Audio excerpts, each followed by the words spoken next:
سلامونه ملګرو، امید دی چې جګ جوړ به یې او د ژوند نه به مزې اخلې. نن در سره یو لیک شریکوم چې کوم پروفیسر محمد نواز طاهر صاحب لیکلی دی او عنوان یې دی د شعر تاثیر. نو راځئ چې دغې لیک ته وړاندې شو او څه ترې زده کړو.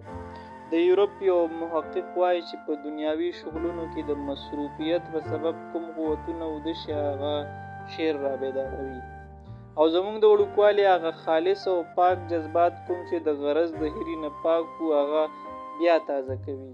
د دنیاوي کارونو مشق او سرته د رسولو سره بېشکه په ذهن کې تیزي راځي، خو زړه بالکل مړ شي. کله چې په نیستۍ کې هر پلو د خودغرضۍ نه سوا نور څه نه ښکاري، نو په دغه وخت انسان ته ډېر مشکلات پېښېږي. که چېرې دغه وخت ته د داسې څه ذریعه حاصله نه وي چې د زړه د تسلۍ او تازه کولو دپاره پټ په پټه خو ډېر په زور په نیستۍ کې ملهم او مالدارۍ کې تریاق ثابتېږي، نو دا خوند خدای پاک په شعر کې اچولی دی.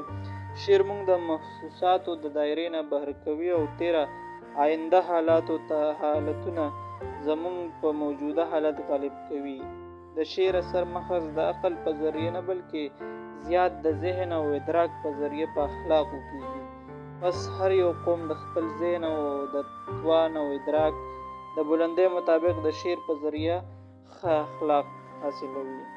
قومي افتخار، قومي عزت، د وعدې پابندي، بې ویرې طرحې خپلې ټولې ارادې سرته رسول، په استقلال سره سختۍ برداشت کول او داسې پایدو ته خیال نه کول کومې چې په پاکو ذریعو نه حاصلېږي، او د دې قسم هغه ټول خصلتونه د کومو په سبب چې ټول قوم د ټولې دنیا په نظر کې روڼ شي، او چې دا خصلتونه نه وي نو د دنیا د لوی نه لوی قومي سلطنت هم خوار او ذلیل وي.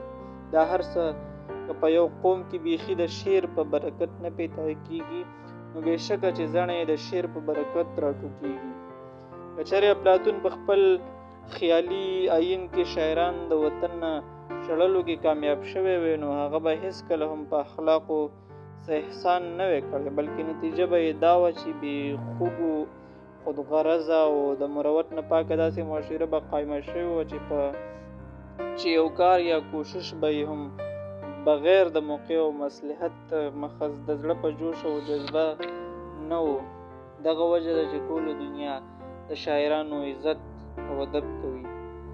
چا چې د دې سلیماني ګوتې په برکت چې د خپل قوت وي ته وربخلی دی، په انسان کې داسې تحریک او جذبه را پیدا کړې ده چې په خپله هم نیکي ده او نیکۍ پلو لار هم سموي.